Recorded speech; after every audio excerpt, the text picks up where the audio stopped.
Morning, everyone. Today we're going to talk about line of best fit. There are 3 different ways to create a line of best fit. You can use paper pencil, you can get fancy and use the multi-view calculator, or you can use a graphing calculator such as Desmos, which we will learn about later today, and Ms. Yeager is going to post a video on how to use that app. Okay, so let's look at the first way, paper pencil. Here's an example. Is there a relationship between the amount of hours spent studying and GPA? Okay, so what you have to do first is set up your graph. So you're going to label the x-axis is hours per day spent studying. The y-axis is your GPA. So we're going to label our graph. Section it off here. And I'm going to go by tens for this. Okay. And then that is the y-axis. Now let's look at the x-axis. That was GPA. The x-axis is hours spent studying, and that ranges from 0 to 5. So on here, I'm just going to go, 0 to 7. And again, that was hours spent studying. Okay.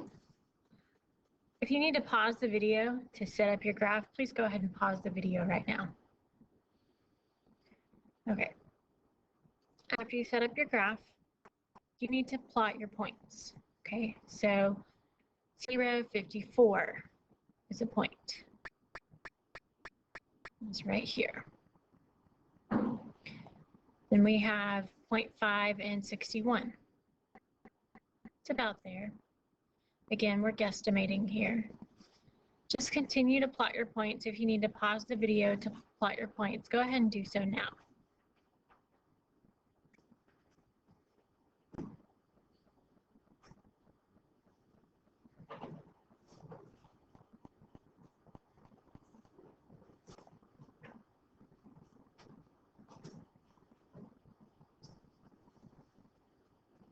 Okay.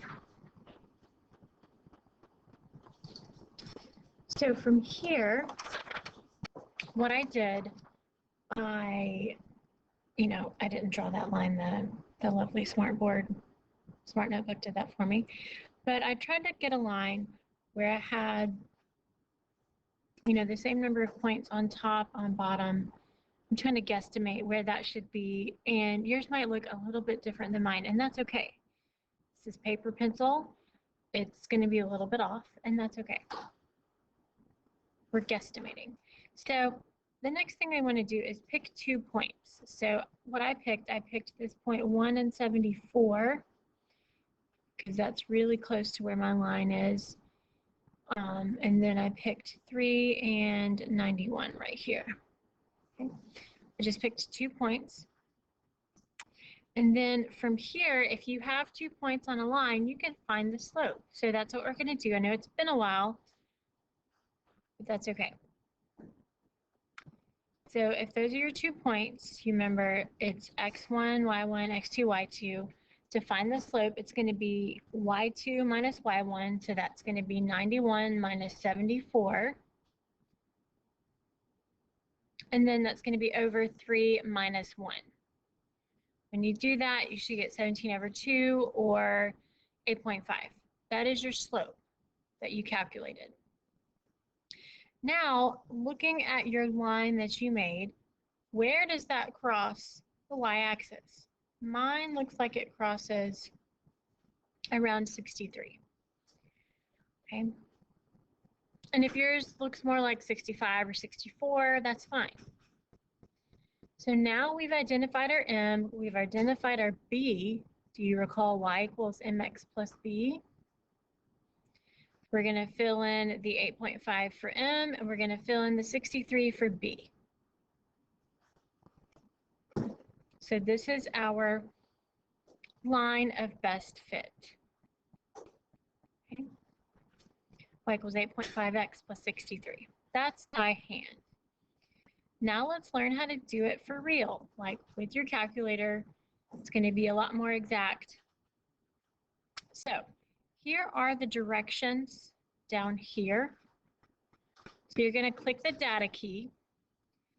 You're going to enter your data from L1 for L1 and L2.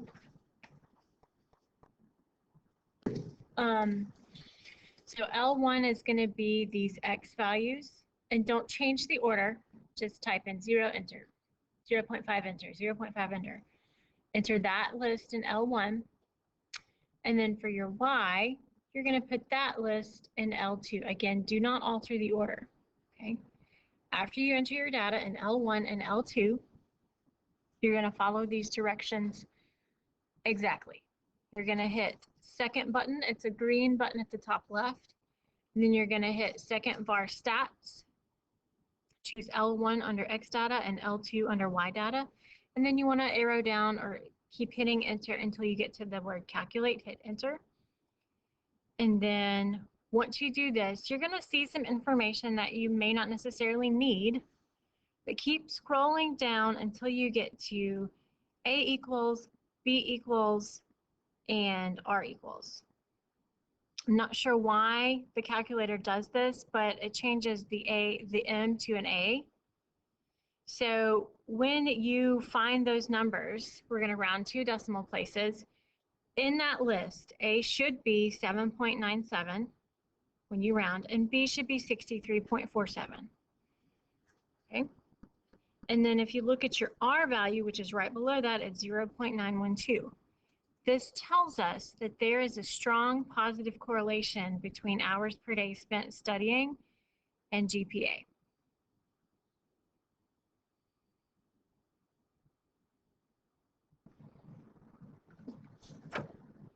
Okay, so if we flip over to the back of your paper, it's up here, we have a table that shows the thermostat settings and the corresponding degrees in Celsius.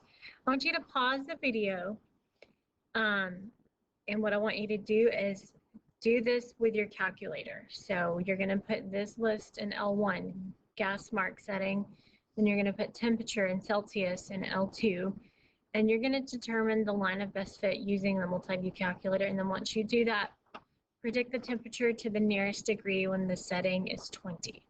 So take a minute, pause the video, see how to determine the line of best fit. Okay, you should have paused the video. So let's check our work and see how we did. Okay, so the line of best fit, when you put this in your calculator, you should have gotten y equals 13.57x plus 122.14 if you rounded 2 decimal places. Okay, and then after you know that, you can plug in the number 20 for x, because remember, X is your gas mark settings, and it's saying predict the temperature to the nearest degree when the setting or gas mark is 20. So you're actually going to plug in the number 20 to that formula or that line that you found. And when you round to the nearest degree, that's going to be 394 degrees Celsius. Okay. Now it says, given the scatter plots below, describe the type of function that would best fit the data. Okay, let's look. This first one, it's kind of a curve. We haven't talked about what that is. That's more of a root function, and you'll learn about that in Algebra 2.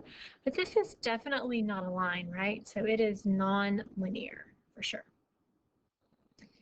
SAT scores, I can see a line there. I can see that that is linear.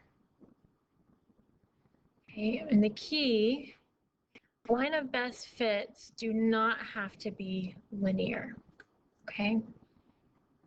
You can have a positive or negative correlation or no correlation. It doesn't necessarily have to be linear. And then this last little section, it says which of the following would best fit the data and will create the best predictions and why. So you're looking at this, and which line best fits all of the points, which line is closest to all of the points. And that's going to be this first one, okay? The reason it's an exponential regression, you see that it's not linear, it's decay, actually exponential decay. We're going to call that exponential regression.